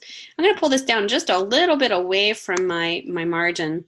Here, I'm going to pull down, remember I showed you how to pull down a horizontal margin guide? I'm going to pull down a margin guide here so that I'm a little, because if I have any copy that kind of hits on that purple line, I don't want it to be too close to it. Okay. I guess if that, you can go in the recording and listen to that too if you need to slow it down a little bit. I kind of want to move forward because we have a lot to go over still. But let me know if you really aren't understanding something. I can pause and go over it again. Now I'm just going to copy, actually I'm going to draw another horizontal guide over here because I want it to be equal to that. And then I'm going to select this box and just go Alt Option Drag. And what that's going to do is going to drag just a complete copy of what I just did. And I'm going to align it on my right and left margin and then my horizontal guide. So it's completely aligned. The only difference is I need my page number to be on this side, and I need this information to be on the right side. So, yeah, exactly. So what I'm going to do is I'm just going to take this information, take my type tool, select that. I'm going to do Command C for copy. I'm going to delete that. And then I'm going to go right in front of the page number with my type tool. I'm going to do a paste, so Command V, paste. And then I'm going to hit Tab after that, and it's going to go right to the tab. Now I need my page number to flip. So I'm going to do a copy and delete. I'm going to delete this and go right before the 8, or right after the 8, I should say, space bar, and again do another shift, whatever, if you do like a bullet point, another, just make sure it's consistent, and then a paste. So I'm pasting that A in there. So it kind of should look like that. Oops, I don't know if you guys can see this. Let me zoom in. So I have the page number on the outside, which is the letter A, the date, and then the inside would be the name of the magazine. So, okay. Now, style sheets. Have you guys ever worked in style sheets before? Style sheets can be found up in the menu bar. and style sheets are under here. We're going to deal with more of the paragraph style sheets and the character style sheets. So go ahead and pull up your paragraph style sheets. And what these are, it's a way to create a style that can be repeated. So let's say we want to make this copy.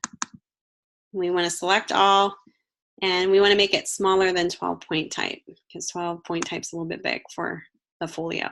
So let's choose 10-point type, and then we want to change the font. Let's try to change it to universal. Let's do bold condensed. All right. So say this, I want this same style to be applied over here. Yeah, so we want it to be consistent, right? So we want to set up a style sheet. Once we do that, say, okay, I want this to look like that. I'm going to select all, go into my paragraph style. So paragraph styles and character styles are pretty much the same thing. Paragraph styles are only applied to more than one word. So you're talking about body copy, that you're affecting a lot of words or a headline or a subhead. Character styles is when you want to just put emphasis on one word. So you want to make one word bold in a sentence, and you want to repeat that style very easily. You can create a character style. Paragraph styles is kind of what we're sticking to right now. So every paragraph and character style have a basic paragraph default here. So just ignore that one. Go up to your options tab on the upper right-hand corner of your paragraph panel, and you're going to choose new paragraph style because we're going to make a new one based on what we just did because we set that to a new font, a new typeface. And we're going to rename this so you know what it is. We're going to name this folio. You can even put page number, whatever you want to do. Folio kind of is a nice sum up of that. Now you have a panel list on the left-hand side of specifics of each style. So if you go to basic formats, you can see what the style is set to, or if you want to change it, the font family, typeface, size of the font, leading, which is the space in between your lines of text. You have all this information here. You can go to advanced formats. You're kind of going further into the character formats. You can put indents and spacing, alignment, tabs. Some of this stuff you won't even worry about, color. For this one, we can change this, but we're going to leave it black for now. So I'm going to basically create, a style based on what I just did. Okay, so click OK. Now for it to apply, you can see it kind of being placed in here. See how it just created a folio? But we need to apply it to this one. So we're going to select all with our type tool, and we're going to go into your paragraph styles, and we're going to choose folio. And look how it changes right to that style without even having to do everything that I just did initially. So it's a very quick way, once you have it set up, to change something that might be used a lot throughout your document. And it's a very good way to keep everything consistent. You can go in and change this eventually. Like say if I want to change this to be a different color, double click right on top of it, go to character color, and let's say, okay, let's do, instead of 100% or a color I can choose, let's do 70% black, so it's gray. And then once you select that, I have to actually set this up so it's actually selected, it will change to gray. I actually didn't select that in my paragraph style, that's why I didn't change it to gray. Save that, and then once you do that, once you set up your 2 pages in your master pages, go click onto your Windows page window, double click onto that page, and look what happened. So right now I'm actually in my pages, not in my master anymore. Look how it changed that A to the actual number that is associated with my page panel. So that becomes 2, this becomes 3, 4 page, 5 page, and everything's very consistent. Okay? It goes all the way to page 8. Now, the only thing to be aware of, you can't edit masters. Like say if you want to edit this, you can't do it in this page panel. You have to actually double click on your master page to change it. Does that make sense?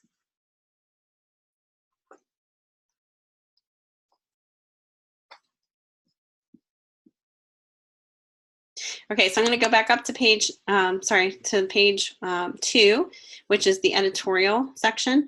And I'm going to go ahead and start kind of like my grid structure here of how I want this set. Let me 1 second here.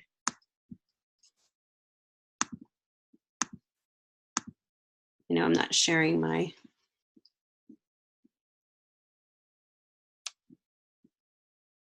Okay.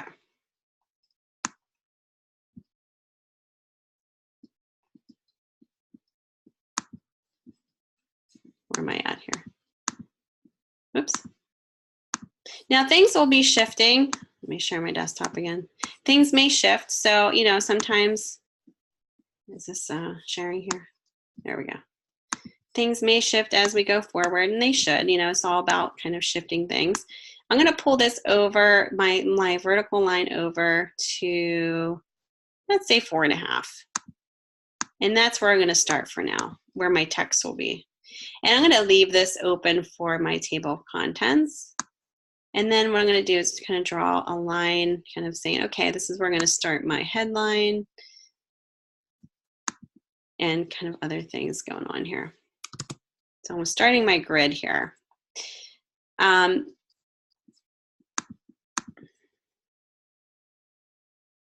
Okay. Sorry, I was just reading a message from someone. All right.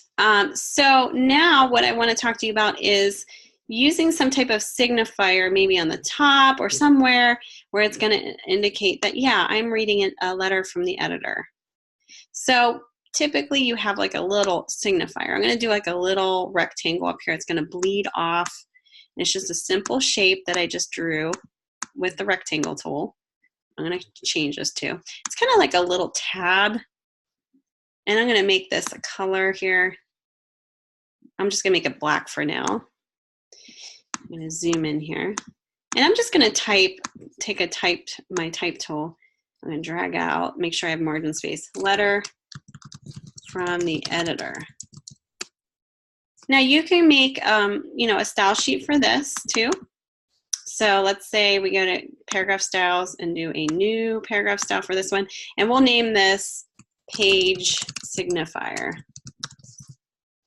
Now this will change based on your page signifier, but at least you can kind of get this set. Like for now, character color, we're just going to choose white. And everything's going to be the same as my folio, just to keep it consistent as far as the typeface. What can change is maybe this little block here, and everything else stays consistent. Now I'm kind of aligning this to the margin here. So what's nice about this is it kind of gives the reader the understanding, okay, this is a letter from the editor, and what we can do is copy and paste this to page 7 on the other side. We just align it on the right side this time. And again, this is kind of a nice way to show the reader that, yeah, you're reading the same article that you started with. Now you just have to align this. I'm going to go right align up here on my presets.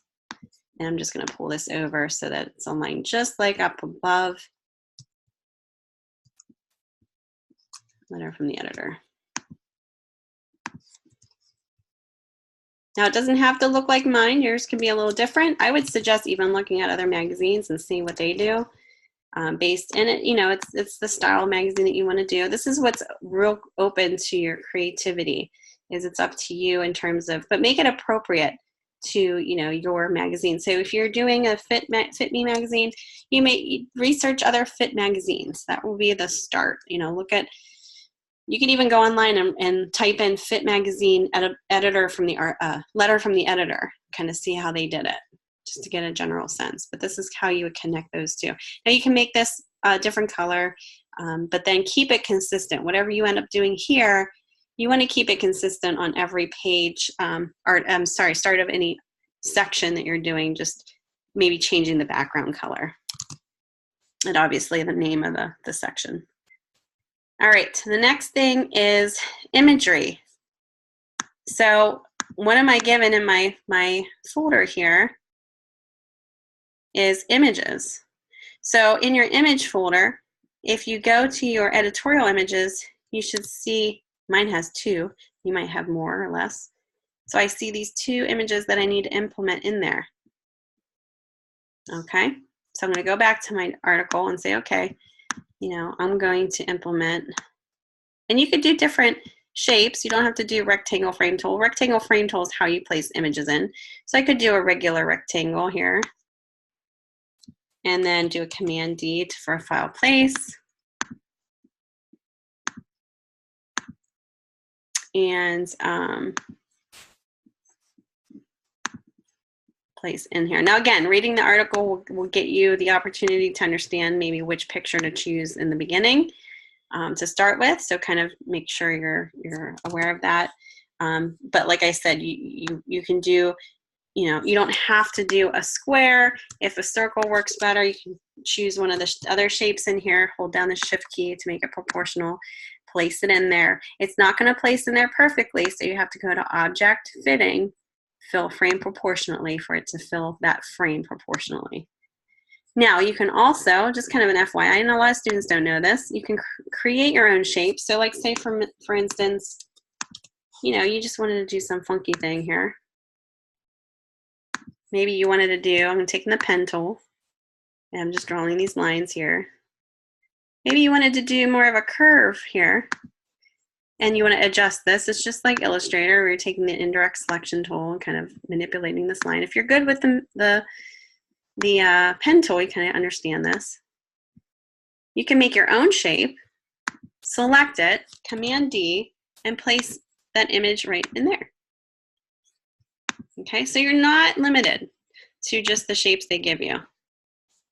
You can go and take the direct selection tool and play around with that line if it's not working and manipulate it as such. Okay, so just kind of know that there's other ways of doing things differently there. Okay, that makes sense. All right. I'm gonna actually do a square just because I think it makes more sense in the way that I have this going on here. And then maybe, here's the runner. I can maybe put the runner in here. That's the other option here. Now don't forget, there's other effects that you can apply to this. If you want to put, say for instance, go up to Object, select your image, and choose Drop Shadow. If you want to put a drop shadow into this, the effects panel, if you hit preview, will come up, and you can go ahead and play around with the size and the opacity of the drop shadow of the image that you're putting in here, the distance. So you can actually place the drop shadow on there if you want images. If you want to delete that, you go into your, let's see here, effects panel, and see where it says FX. Just double click on that, and you can kind of uncheck it and click OK. It deletes that. So if you go to your effects panel, that's how you can edit that. But I wanted to show you that to you because there are options for that. All right, so I'm purposely leaving this whole area over here for table of contents. So let's say I put a gutter here, and this would be for table of contents, kind of starting here. So this whole section, and I'm just gonna purposely put maybe just like a very faint fill color in here. You guys don't have to do that as long as you have, here's black. As long as you have, I'm gonna put transparent here. So I know, this is where my table of contents is gonna be. As long as you have, a section available. It shouldn't be any smaller. Like if it's this small, you might have some issues. I would say don't go any smaller than this type of a space here. Now it might be more horizontal, it's up to you guys in regards to that. Just kind of keep that in mind. Okay, so now we had this kind of this space figured out here. Now I'm going to go on the other page 7 because we have that grid structure going on, but we don't have it on page 7. So right now, how do I know what's the width here? Well, I can look up here and I can drag my 0 over here on the ruler to see, okay, this is almost 3.5, right? Or there's another way you can do it. Put this back up here. If you go up to Window and choose Info, and you select your type box, you can see the width is 3.5. by seeing the width here by 6.2. So knowing that is important, because if you want to keep this consistent, you don't have to, but you can also make this 3.2 as well, or 3.5, I think it was, to kind of keep the consistency, but maybe keep this on this side. Or what you can do, so I'm going to draw a line here just to say, okay, this is where I was stopping before. Or what you can do is pull this out just slightly over, but not quite, you know, where this tag is. I mean, you can do it over and then bring this down, kind of keep it, you know, within a space here. But if, say you wanted to break this up into columns instead of one long column, I would say if you were to submit this with this column like this is too long. When line lengths become long like this, it's harder to read because it's just, you know, it's just so many characters. They typically say that you should not go over 75 characters on a line because it becomes harder to read. So typically, right about here is probably a good point to kind of stop your line length. But what I was going to show you is how to break this up into 2 columns if you wanted to do that too. So this is 1 column right now. If you wanted to break it up into more than 1 column, you would select this box, go up to type, choose, or is it here? I'm sorry, not type, object, text frame options. This little box, text frame options, will appear. And this is the number that you're going to pay attention to. Right now it's set at 1. I'm going to set it at 2, and you'll see the changes happen. So it breaks it up into 2. You can even do 3. I would say going over 3 in this regards might be a little much. This is like a newspaper. But yeah, you can break it up into 2 or 3. The gutter width, you know, you can play around with. That's kind of the width in between here. I wouldn't go any less than what is shown here. This is actually not too bad. Click OK when you're done. You have 2 columns. Now this doesn't affect page 2 because you only selected that text, you know, that text box that you specifically selected here. Okay. Now don't forget you have one more image that you have to worry about. So I'm going to show you real quick. Say you want to put the image here and draw a box. I would keep it consistent to how you align your columns. You can keep making a little bit bigger, and that's fine too. Just make sure you don't have it, you know, where it's interrupting this much of your column. And I'll show you in a second here what I mean by that. So I'm going to make my image box, Command D, and I'm going to place that last image in here. Click OK. Go to Object. It's not fitting in right, so I'm going to go Object, Fill Frame Proportionately. Looks good. But now my copy is kind of hidden underneath it because it's too big. I need to put a text wrap on there. Now there's 2 ways you can do text wrap. There's presets when you select your image up here on the very top by the essentials. Here's like buttons up here that are presets, or if you prefer, go up to Window and choose text wrap, and that brings up your piano box. That's the same way to get to it. All you have to do is select wrap around bounding box, which is the second icon here. And what that's going to do is create the space and bump out your copy so it doesn't get hidden behind. Now all you have to do is make sure you click in your parameters here, and I would choose the set everything the same so that the top, bottom, left, and right are affected. And then go ahead and just increase this, and you'll see a blue line kind of popping out, and it's going to be your clear space line. I would say 0.125 is a good space, or 0.1875 is a good space to kind of stick to. But now, if I were to make this bigger, watch what happens. And I'm just making that text frame. So you don't want to get where your columns are getting too small here. But you can align it to your columns as well. You just have to make sure it's, you know, fitting in there. That's the text frame wrap that you'll, you know, obviously need to pay attention to. Any questions about that? I know I'm going over a lot of stuff, and we can kind of review this too the next time we meet up. But any questions so far? A couple other things I want to go over, and then we'll kind of wrap it up here.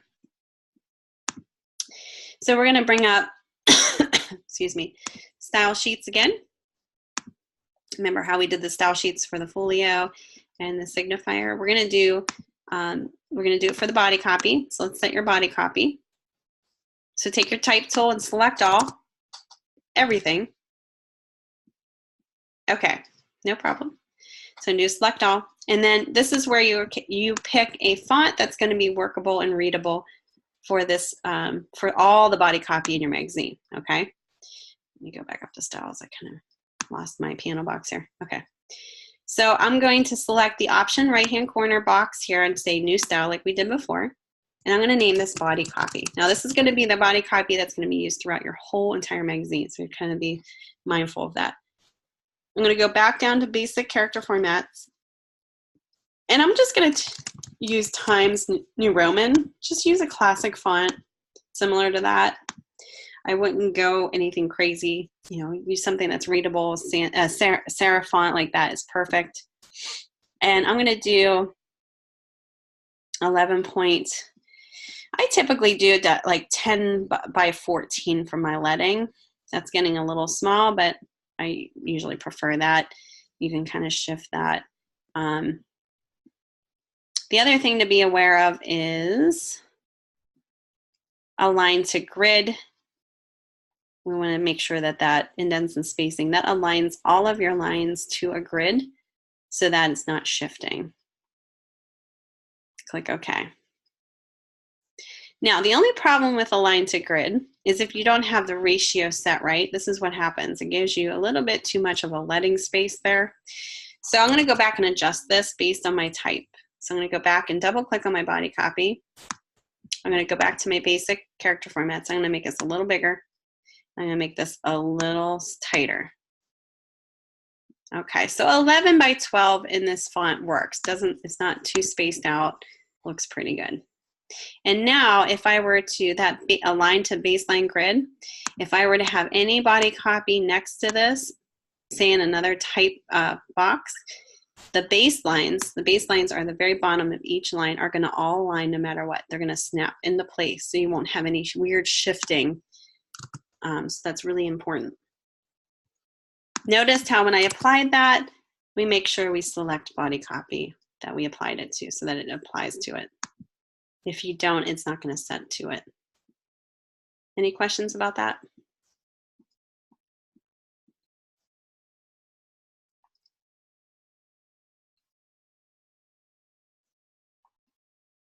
The next thing would be setting your subheads and your headline. This is your headline. So I'm going to select my headline. I'm going to go up to New Paragraph Style, and I'm going to name this headline. And this is where you can get a little bit more creative. I'm going to use maybe a different font universe, maybe a sans serif, maybe a light condensed, and then make it very large. Let's try 32. Let's choose auto for that. Oops. We're gonna have to change that. So let's double click on that. The only thing you have to make sure of when you do this, you go back to your indents and spacing and choose the align to grid. You don't want this to align to grid. Your headlines and your subheads you do not want to align, so just choose none so that you don't get that weird spacing. Your body copy you do, your headlines and your subheads you don't. So now that I have this placed in here, you know, it's up to you on what you want to do. You can actually center this. So that looks pretty good. I'm going to double click on my headline. You can actually go and choose the alignment. The alignment would be in indents and spacing. So right now it's left. You can choose center, and look how it centers it. Mine was on left before. You can give it a color. Like, so let's say, and I don't have any colors in here to grab from. Let's cancel this. Let's go in here and take the eyedropper tool and just sample this like teal color. Zoom in here. Take the eyedropper tool. I'm going to try to get this teal color in here. Here we go. See how that teal went into your fill here? We're going to double click on the fill, and we're just going to say add RGB swatch and click OK. So now when we go back to your changing the color to that, just double click on your headline, character color, and it should be listed in here. Now it might be a little light. We might need to change that. Click OK if you need to change that. You know, we can always change that. It looks kind of a little light to me, so I'll probably change that. Kind of like centered, so I'm gonna click OK. Now this is where the character style and paragraph style come into play. So right now I have life, kids, and brain injury. One Mom's Journey to Be Healthy by Mary Smith. So these are kind of broken in a different way. Life, kids, and brain. We're gonna do a shift return. Brain injury. Shift return just allows it to be bumped down to the next line. I think this should be different than this as far as emphasis, right? So I'm going to create a whole new paragraph style for this part of my headline. So I'm going to do headline 2. I want this to be a little smaller. And this is completely up to you guys on how you want this to be handled. Character color, I'm going to just do black. Click OK, and then I'm going to apply that. So One Mom's Journey to Be Healthy. Now I'm going to do the same with this because the byline should be much smaller. So I'm going to click New Paragraph Style. I'm going to name this byline. Byline is typically, you know, anybody who is by authoring it is called by. So that's kind of where that comes from. I'm going to make this much smaller. I'm going to do maybe, let's try 18, and again, I'm going to do black. And then I go in here, and then I go byline. Now, if you need more, you know, difference, I can go double click. I think this kind of could be a little bit smaller and maybe bold. I'm going to go to bold, maybe even smaller. Maybe more like leading in here needs to be applied. Click OK. See how it kind of changes everything? It shifts everything. Hierarchy is set on this. I can even make this a little bigger if I wanted to.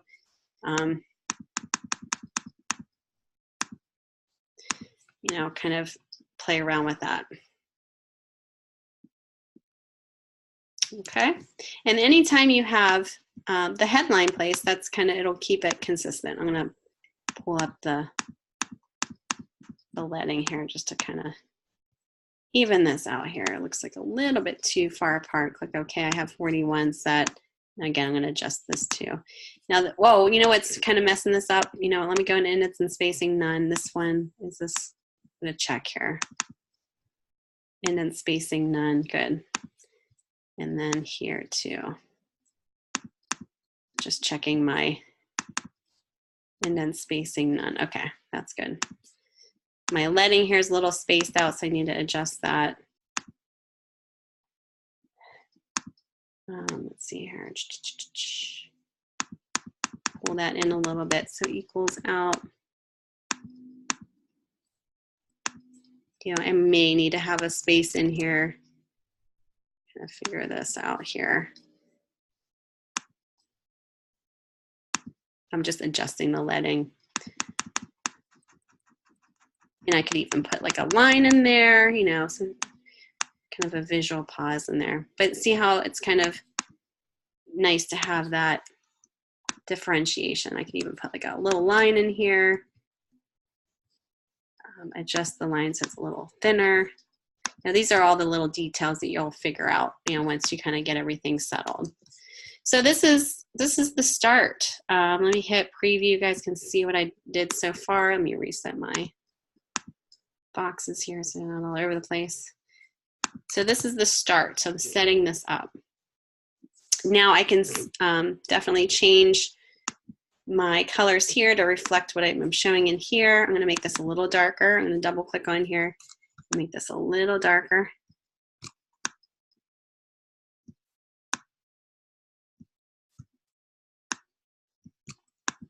There we go. And that's changing everything that I have it linked to. So it's coming together.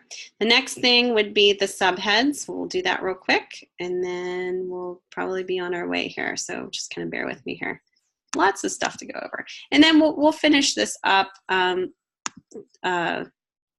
tomorrow as well. We'll just kind of do a little review here. All right, so subheads again. Let's go bring up my styles, paragraph style. We're going to do new paragraph style and do subhead. And these could be very similar to your headline, only smaller. So, if you want to stick to being very consistent, universe is great. You could do a universe bold, condensed with that, or I could maybe a little larger font. Character color, I can use that same blue if I wanted to and click OK. And then I go in here and choose subhead and it changes it to that. So see how easy that is? So anywhere I have a subhead, I'm going to go back to page 7 here. This is a subhead. Now I can choose subhead and boom,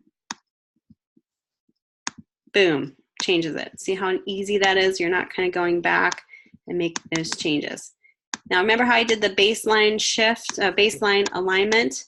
This is why it's super important because you have 2 columns of text here and all of my columns are aligned. Look at that. It kind of all shifts. So I don't have any weird unevenness to my baselines. They all are aligned across the columns. This looks pretty balanced. I only have maybe a couple lines down here that aren't there that, obviously space-wise. The only thing I would fix in here is my space where the bullet points are. I'd just take that out. Maybe do 1 space or even a tab. Again, I can select just this bulleted copy, click on my right-hand options panel, do new paragraph style, name this bullet body copy specifically. Keep it all the same. The only thing that I could change here is maybe the indents or tabs. Let's do a tab. And let's set this tab a little bit over. We'll do 0.125. And then that'll be for the bullet point, and then the words will start at maybe a ½ inch. So I have 2 left justified tabs in there. So then I click OK, go right in front of the bullet point, hit tab, and then tab again. Oh, I need to select this first before and do bullet point copy. There we go. Tab and tab again. Make sure you're selecting it in the style sheet. Sometimes you forget about that. Now, if this is kind of a big space here, if you need to adjust it, we'll just double click on bulleted body copy, go back to tabs, and just kind of slide this over to adjust that spacing issue possibly. Oops. Click OK. But see how that kind of sets it apart nicely? You can even change the color there. You can even make this bold. Just go bulleted body copy, make this bold. You can even change the color, double click color. Maybe you want that to be that blue color. Okay. Whatever you set it to, kind of make it stand out. It's all good. Oh, we got to change this too. Any questions about that? We're going to wrap it up here. I know I'm kind of going over a little bit. We started a little late too. But any questions about anything? I know I went over a lot of stuff too. So don't freak out. It's a lot of information and we can review this tomorrow evening. But this is kind of a great start to this. I think this is the way that I showed you will really help you guys step by step. Hopefully, kind of get everything started, and then you can kind of shift things as you go. Okay. When you're ready and say everything looks great and you're ready to go, I will actually, I'll show you this tomorrow night. I'll show you how to package it and zip it. I don't want to go too many steps here. So I think I went over a lot and I don't want to overwhelm you guys. But this is basically what I'm looking for. Now there's examples in your assignment too that show at the very bottom. There's sample work that you can take a look at because it's not all the same. It's really completely up to you and the style of your news article. The one thing I'm going to look for big time is the readability of your type. Overall how you're kind of using hierarchy, if you're correctly using your style sheets, if you have your master pages set up correctly as well. There are also other signifiers down here that I can put to say, hey, continue on page 7, but we'll talk about that tomorrow night, kind of sum it all up and wrap it all up so that you guys can not be too overwhelmed today because we did go over a lot of information.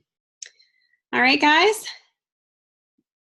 I hope I didn't overwhelm you too much. I really enjoy teaching this class, so I can go kind of overboard sometimes as far as going quickly. So if I'm going too quick, let me know. And that's kind of what's nice about having the recording too, is you can kind of go back and review it in your own pace, at your own pace. So don't forget, I will be providing you with the recording after the lecture at some point once it's done processing. All right, guys. Well, thank you for coming in tonight, and hopefully I'll see you tomorrow evening. If not, I would recommend listening to the recording again. I'm going to go over your assessment 1 as well tomorrow. So, hopefully I'll see you tomorrow night.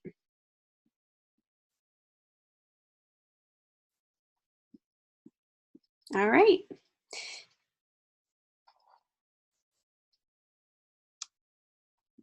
All right, you guys have a great night, and I'll be talking to you on the boards.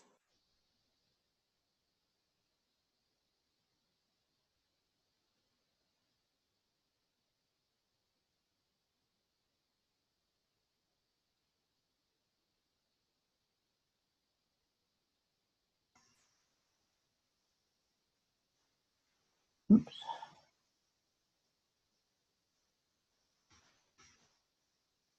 Can you hear me?